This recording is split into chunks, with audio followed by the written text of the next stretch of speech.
उत्सव में छात्रों की भीड़ थी। आप देखिए, अकादमी में एक लंबी परंपरा है जिसमें पुरुष महिलाओं की तरह कपड़े पहनते हैं और महिलाएं पुरुषों की तरह। बियर बार के अंदर शेफ एक पैन में खाना बना रहा था। पैगी एक ऑर्डर स्लिप लेकर रसोई में भागती हुई आई और घबराई हुई निगाह से पढ़ने लगी और बताया कि एक नया ऑर्डर आया है। शेफ को विक्कीर के स्पेशल फ्राइड चिकन की 3 प्लेट तैयार करनी थी। विक्कीर, जो उत्सव के लिए एक चुड़ैल की तरह कपड़े पहने हुए था, चुपचाप खाना तैयार करने लगा। पैगी ने बताया कि ऑर्डर बड़ा था। उसे ग्रिल्ड सॉसेज की 2 प्लेट, सॉसेज के साथ सौते की गई सब्जियों के 6 हिस्से और चावल के गोले के 5 हिस्से तैयार करने थे। हमारे लड़के की आंखें दृढ़ संकल्प से चमकने लगीं। एक हाथ से स्पैटुला पकड़े हुए वह मुड़ा और शांत निगाह से कहा कि ऑर्डर 5 मिनट से भी कम समय में तैयार हो जाएगा। उनका बार ग्राहकों से भरा हुआ था। इतने सारे ग्राहक थे कि वे बेचारे ट्यूडर को कुचल रहे थे। जब से उनकी रसोई के बारे में खबर फैली थी, तब से वह घबराया हुआ था। पुरुष ग्राहक बड़ी संख्या में आ रहे थे। तभी महिला ग्राहक बड़ी संख्या में आने लगीं, जिससे सिंक्लेयर को धक्का लगा, जो चक्कर और घुटन महसूस करने लगा। उसने अपनी मुट्ठियां भींच लीं और देखा कि ग्राहक भगदड़ की तरह आ रहे थे। उसने फैसला किया कि ऑर्डर लेना बेहतर होगा। पलक झपकते ही उनका बार शेफ विकर के खाने को चखने के लिए उत्सुक ग्राहकों से भर गया। हमारा लड़का, जो पैन में खाना बना रहा था, ने शोरगुल पर ज्यादा ध्यान नहीं दिया और काम करना जारी रखा। उसे अपना पिछला जीवन याद आने लगा। एक दिन आधी रात को उसने और बास्करविले हाउंड्स ने युद्ध के मैदान के बीच में एक चट्टान के पास अलाव जलाया। इस त्योहार ने हमारे लड़के को उस पल की याद दिला दी, क्योंकि उसे युद्ध के मैदान में खाने के लिए इस्तेमाल होने वाले खाद्य पदार्थ तैयार करने का अवसर मिला था। ठंडी निगाह से विक्कीर ने एक बिच्छू को एक छड़ी पर चिपकाया और उसे अलाव पर भूनने के लिए तैयार किया। जब विनाश का युग लंबा खिंच गया, तो पर्याप्त प्रावधान नहीं थे। इस कारण से अग्रिम पंक्ति के योद्धाओं को जीवित रहने के लिए किसी भी चीज को स्वादिष्ट बनाने का तरीका चाहिए था। विक्कीर खड़ा हुआ और अपने हाथों को अपनी कमर पर रख लिया। उसके पीछे बास्करविले के हाउंड्स की लाशें थीं। वह जानता था कि सामग्री को इस तरह से तैयार किया जाना चाहिए कि वे खाने योग्य हों। उसने पता लगा लिया था कि जहरीली सब्जियों के किन हिस्सों को हटाने की जरूरत है और खराब हो चुके मांस की ताजगी कैसे बहाल की जाए। और इस प्रक्रिया में उसके पास अपने साथियों के साथ शोध करने के अलावा कोई विकल्प नहीं था। वर्तमान में वापस आकर विक्कीर ने एक आलू निकाला और चाकू का उपयोग करके उसे छोटे छोटे टुकड़ों में काटना शुरू कर दिया। मुर्दाघर में उगाए गए आलू में मिट्टी की गंध बहुत तेज थी और स्वाद नहीं था। इसके अलावा उनकी बनावट चबाने वाली रेत की तरह थी। लेकिन हमारा लड़का एक तरकीब जानता था। आलू को छोटे छोटे टुकड़ों में काटने के बाद विक्कीर ने उन्हें नमक और सिरके से सीज किया। फिर उसने उन्हें तेज आंच पर तलने के लिए पैन में डाल दिया और उसमें मैनड्रैक के पत्ते और सावोक के पेड़ के फल डाल दिए। पलक झपकते ही हमारे लड़के ने फ्रेंच फ्राइज की एक स्वादिष्ट प्लेट तैयार कर दी और उसकी आंखें दृढ़ निश्चय से चमकने लगीं। उसने अपने शोध की बदौलत ग्राहकों को प्लेट दिखाई। वह जानता था कि आलू की मिट्टी की गंध को पूरी तरह से कैसे गायब किया जाए और इस प्रक्रिया में उनकी मिठास और बनावट को कैसे बेहतर बनाया जाए। वेंसी मोरग और डॉलर्स का ध्यान फ्रेंच फ्राइज की प्लेट पर टिका हुआ था। उनकी आंखें आश्चर्य और प्रशंसा में चौड़ी हो गईं, जिससे वे अवाक रह गए और शर्मा गए। वेंसी मोरग ने अपना हाथ अपने मुंह पर रखा और दूसरी ओर देखा। डॉलर्स ने विक्कीर की प्लेट को देखना बंद कर दिया और जमीन पर टकटकी लगाए देखने लगे। इस तथ्य के कारण कि हमारा लड़का चुड़ैल की तरह अपवित्र पोशाक पहने हुए था, वेंसी मॉर्ग एक पल के लिए अपना दिमाग खो बैठा था। जब शेफ विक्कीर खाना बनाने में व्यस्त था, तब बियांका, जो फ्रैंकनस्टीन पोशाक पहने हुए थी, दौड़ती हुई रसोई में आई और भ्रमित नजर से पूछा कि विक्कीर रसोई में क्यों था। उसकी आंखें क्रोध से भर गईं। उसने अपनी उंगली से हमारे लड़के की ओर इशारा करना शुरू कर दिया और एक उग्र नजर से यह स्पष्ट कर दिया कि विक्कीर ऐसा व्यक्ति नहीं था जिसे रसोई में सड़ना चाहिए। उसे बाहर जाकर ग्राहकों को आकर्षित करना था। विक्कीर अपने विचारों से बाहर आया, उसकी ओर मुड़ा और एक शांत भाव के साथ उसने खाना बनाना बंद करने और ग्राहकों को आकर्षित करने के लिए बाहर जाने का वादा किया। इससे पहले कि बियांका वाक्य पूरा कर पाती, ट्यूडर प्रकट हुआ और एक ईमानदार भाव के साथ समझाया कि विक्कीर रसोई से बाहर नहीं जा सकता क्योंकि विक्कीर के भोजन के बिना रसोई बर्बाद हो जाएगी। यह सुनकर बियांका का ध्यान उस पर गया और उसकी आंखें भ्रम में चौड़ी हो गईं। बियांका उससे सहमत नहीं थी। ट्यूडर उसके पास आया, अपने हाथ आगे बढ़ाए और तर्क दिया कि विक्कीर रसोई में एक अपरिहार्य प्रतिभा थी और यह भी खुलासा किया कि कई लोग विक्कीर के खाना पकाने के स्वाद के दीवाने थे। बियांका ने अपनी मुट्ठी भींच ली और गुस्से से भरे भाव के साथ सोचा कि ट्यूडर उसका मजाक उड़ा रहा है। उसके अनुसार अगर विक्कीर अपनी सुंदरता के साथ ग्राहकों की तलाश में निकल जाता, तो बिक्री दोगुनी हो जाती। जब वे बहस कर रहे थे, बार में एक टेबल पर टोपी और मास्क पहने एक आदमी बैठा था और भोजन का आनंद ले रहा था।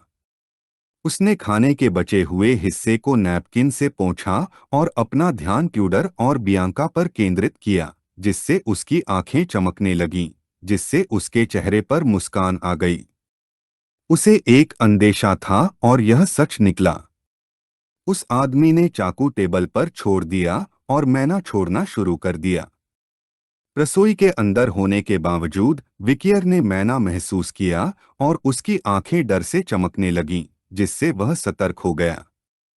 उसकी आंखें आश्चर्य और आतंक से चौड़ी हो गईं। वह मैना के निशान का अनुसरण करने लगा और पीछे मुड़ गया। जब ट्यूडर और बियांका बहस कर रहे थे, तो उस आदमी ने और भी मैना छोड़ना शुरू कर दिया। यह कोई और नहीं बल्कि ओसिरिस लेबास्करविले था। उसने फिर से चाकू पकड़ लिया और जब उसकी आंखें उत्साह से चमक रही थीं, उसने अपना मुखौटा उतार दिया और चुपचाप विक्कीर को देखने लगा। हमारा लड़का भ्रमित और उत्सुक हो गया क्योंकि उसे नहीं पता था कि ओसिरिस यहाँ क्या कर रहा था। थोड़ी देर बाद विक्कीर रसोई से बाहर निकला और बार के पीछे ओसिरिस से मिला। ओसिरिस ने हमारे लड़के को देखना शुरू किया और मुस्कुराते हुए बताया कि उसे इस उत्सव में आए हुए काफी समय हो गया है, यह बताते हुए कि जब वह अकादमी में गया था, तब उसने भी महिला की पोशाक पहनी थी। लेकिन उसे नहीं लगा कि उसकी पोशाक विक्कीर की पोशाक जितनी सुंदर थी। विक्कीर की आंखें भ्रम में चौड़ी हो गईं। उसने ओसिरिस के भाई को बुलाया और पूछा कि वह यहाँ क्या कर रहा है। ओसिरिस ने अपनी बाहें पार कीं और एक ईमानदार भाव के साथ उल्लेख किया कि जब उसका छोटा भाई मुसीबत में हो तो बचाव के लिए आना एक बड़े भाई का कर्तव्य है। विक्कीर चुप रहा, उसे नहीं पता था कि ओसिरिस का क्या मतलब था। ओसिरिस के चेहरे पर मुस्कान आ गई। उसी समय उसकी टोपी हिलने लगी। उसने विक्कीर को देखना शुरू किया और बताया कि कोई उसे देखना चाहता था। ओसिरिस के लबादे से कुछ निकला और उछल पड़ा। यह खरगोश की पोशाक पहने कोई व्यक्ति था, जिसने जल्दी से विक्कीर को गले लगा लिया। यह देखकर उसकी आंखें आश्चर्य से चौड़ी हो गईं। यह खरगोश की पोशाक पहने पोमेरेनियन था। उसने विक्कीर को गले लगाया और उसकी आंखों में आंसू भर आए क्योंकि उसे अपने चाचा की याद आ रही थी। पोमेरेनियन क्रोधित हो गया और विक्कीर के कंधे पर मारना शुरू कर दिया क्योंकि उसे नहीं पता था कि वह घर क्यों नहीं लौटा। जबकि हमारा लड़का उसे शांत करने की कोशिश कर रहा था, ओसिरिस की आंखें खुशी से भर गईं और वह मुस्कुराए बिना नहीं रह सका, जिससे पता चला कि पोमेरेनियन को विक्कीर की बहुत याद आ रही थी। एक प्रसन्न नज़र से उसने समझाया कि पिता ने उसे पोमेरेनियन को अकादमी में लाने के लिए खाली समय दिया था। विक्कीर ने पोमेरेनियन को अपनी बाहों में ले लिया और जल्द ही उसे एहसास हुआ कि उसने उपकुलपति को अपने अनुरक्षक के रूप में इस्तेमाल किया था। ओसिरिस ने खुलासा किया कि हाल ही में वह घर के भीतर सभी अधिकार अपने पास रख रही थी। पिछले महीने वह ह्यूगो के कंधों पर सवार हो गई और वे एक चॉकलेट बीन के खेत में गए। उसने पेड़ों की ओर इशारा करते हुए बताया कि उसे ब्लड बीन चॉकलेट पसंद है। इसलिए ह्यूगो ने पश्चिमी सीमा रेखा पर राक्षस क्षेत्र को नष्ट कर दिया और वहां एक कोको फार्म बनाया। घर पहुंचने पर पोमेरेनियन ने खुद को जमीन पर फेंक दिया और रोना शुरू कर दिया, क्योंकि उसे विक्कीर की याद आ रही थी। उसने कसम खाई कि जब तक वह उससे मिलने नहीं जाएगा, तब तक वह कुछ नहीं खाएगी। ह्यूगो की आंखें थकान से भरी हुई थीं। उसे पसीना आने लगा और पोमेरेनियन की भूख हड़ताल के अंत में, जो 2 भोजन तक चली, ह्यूगो ने ओसिरिस को विक्कीर से मिलने की अनुमति दी। वर्तमान में वापस पोमेरेनियन ने विक्कीर को गले लगाया और उसकी आंखें खुशी से भर गईं, क्योंकि सब कुछ वैसा ही हुआ जैसा उसने योजना बनाई थी। ओसिरिस का ध्यान विक्कीर पर था और उसने पूछा कि क्या उसे पता है कि उसके जाने के बाद पोमेरेनियन उदास हो गया था। उसके चेहरे पर मुस्कान फैल गई, क्योंकि उसे आखिरी बार पोमेरेनियन की मुस्कान देखे हुए काफी समय हो गया था। ओसिरिस ऐसा चेहरा बना सकता है, यह देखकर विक्कीर की आंखें आश्चर्य से चौड़ी हो गईं। ओसिरिस की आंखें खुशी से चौड़ी हो गईं और उसके चेहरे पर एक दयालु मुस्कान दिखाई दी। तलवार चलाने वाले बनने का एक चरण भावनाओं को पुनः प्राप्त करना था, और शायद ओसिरिस को खुद यह पता नहीं था, लेकिन यह उसके लिए वास्तव में अच्छा था। कुछ ही देर बाद पोमेरेनियन सो गया। ओसिरिस ने उसे अपनी पीठ पर उठा लिया और अपनी टोपी उसके ऊपर रख दी। जब से वे अकादमी में आए थे, वे विक्कीर की तलाश कर रहे थे, और इस कारण से वह अब थक गई थी। उसने विक्कीर की ओर रुख किया और उससे कहा कि जब तक वे यहाँ हैं, उसके साथ समय बिताना सुनिश्चित करें। विक्कीर ने उन्हें देखना शुरू किया और सिर हिलाया। एक ईमानदार मुस्कान के साथ ओसिरिस ने यह भी बताया कि विक्कीर ने जो व्यापार स्थापित किया था, वह मेसिमागेनेरो के व्यापारियों के साथ उनके गठबंधन के साथ अच्छी तरह से आगे बढ़ रहा था। वास्तविकता यह थी कि हमारे लड़के ने इसके बारे में पहले ही सुन लिया था। अकादमी में प्रवेश करने से पहले ही पिछले मामलों की जांच के लिए आयोग बनाया गया था। ओसिरिस लाबास्करविले विशेष रूप से प्रभारी थे और उन्होंने बास्करविले और मेसिमागेनेरो परिवारों के बीच अवैध कृत्यों का खुलासा किया था। एक परीक्षण आयोजित किया गया था और बास्करविले परिवार ने आधिकारिक तौर पर मेसिमागेनेरो परिवार से माफी मांगी। परीक्षण में सिंडेवेडी अपने पैरों पर खड़ी थी और उसके सामने घुटने टेकने वाले एक आदमी को ध्यान से देख रही थी, और उनके पीछे कुछ सिर थे। उसने सुना था कि इस प्रक्रिया में बास्करविले के पुराने सदस्य जिन्होंने इस भयावह योजना में भाग लिया था, उनका सिर काट दिया गया। विक्कीर ने पीछे से सिंडेवेडी की कल्पना करना शुरू कर दिया। इस घटना के कारण सिंडेवेडी ने भी अपने गुस्से का एक हिस्सा छोड़ दिया और बास्करविले परिवार के साथ सेना में शामिल हो गई, और केवल वह ही जान सकती थी कि उसने वास्तव में बास्करविले परिवार को माफ कर दिया है या नहीं। ओसिरिस ने जमीन की ओर देखना शुरू किया, अपने सूट के अंदर हाथ डाला और खुलासा किया कि वह आज रात उससे मिलने आया था, जिसका कारण सिर्फ पोमेरियन नहीं था। उसने एक लाल मुहर और एक अंगूठी वाला पत्र निकाला और उन्हें हमारे लड़के को सौंप दिया। विक्कीर ने पत्र को पकड़ लिया और उसका ध्यान उस पर केंद्रित हो गया। वह बिना यह जाने कि यह क्या है, उत्सुक हो गया। ओसिरिस ने दूसरी ओर देखा और समझाया कि अंगूठी उस स्थान के पास मिली थी जहां सेठ के शरीर को चुराने वाले राक्षस की मृत्यु हुई थी। विकियर ने अंगूठी पकड़ ली और उसकी आंखें घृणा से चमकने लगीं। वह चुपचाप उसका निरीक्षण करने लगा। ओसिरिस का मानना था कि अंगूठी में एक अनोखी क्षमता है, इसलिए ह्यूगो ने उसे अंगूठी विक्कीर को देने के लिए कहा क्योंकि उसने सबसे अधिक योगदान दिया था। अंगूठी से तीव्र मन निकलने लगा। विक्कीर उत्सुक हो गया। यह नहीं जानता था कि क्या यह अंगूठी उसे एंड्रोमेलियस द्वारा इस्तेमाल किए गए अवरोध का उपयोग करने की अनुमति देगी। अंगूठी के आंकड़े सामने आए। इसे दिव्य अमर अंगूठी कहा जाता था और इसमें अवरोध को बुलाने की क्षमता थी। ओसिरिस की आंखें चिंता से चौड़ी हो गईं। उसने दूसरी ओर देखा और एक आखिरी बात के बारे में बात करने का फैसला किया। उसने खुलासा किया कि यह पत्र ह्यूगो ने उन शब्दों के साथ लिखा था जो वह अपने बेटे से कहना चाहता था। विक्कीर ने पत्र का निरीक्षण करना शुरू किया और उसकी आंखें डर से चौड़ी हो गईं। उसे विश्वास नहीं हो रहा था कि उसकी आंखें क्या देख रही थीं। एक भ्रमित नजर से वह अपने भाई की ओर मुड़ा और पूछा कि क्या यह वास्तव में कुलपति द्वारा लिखा गया पत्र था। ओसिरिस की आंखें शांति से भर गईं। वह मुस्कुराने लगा और उसने बताया कि उसे पता है कि विक्कीर हैरान है और उसने उससे कहा कि वह चिंता न करे क्योंकि उसे भी पिता का पत्र मिला है। वह चलने लगा। उसने विक्कीर को हाथ से अलविदा कहा और उसे पत्र पढ़ने के लिए समय देने के लिए कहा।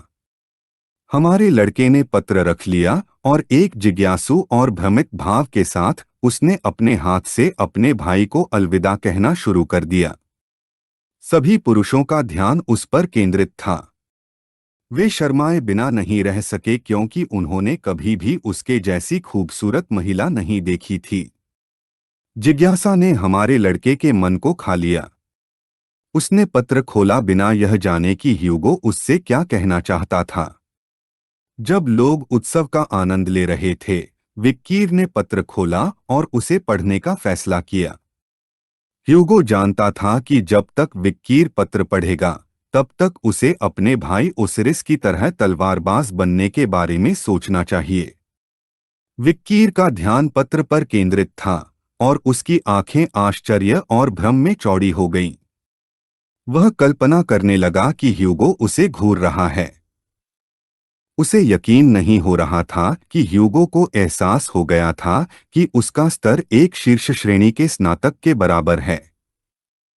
कुछ दिन पहले ह्यूगो अपने कार्यालय में बैठा था और गहरी निगाह से विकियर के लिए पत्र लिखना शुरू किया। उसे पता था कि उसका बेटा इस समय 7वें फेंग में फंसा हुआ होगा क्योंकि वह अभी भी एक शीर्ष श्रेणी का स्नातक था। उसने समझाया कि 7वीं तकनीक को पूरी तरह से निष्पादित करने के लिए उसे तलवार मास्टर के स्तर तक पहुंचना होगा, इसलिए उसने उस स्तर को प्राप्त करने की अपनी यात्रा में जो प्रक्रिया अपनाई थी, उसे लिख लिया था।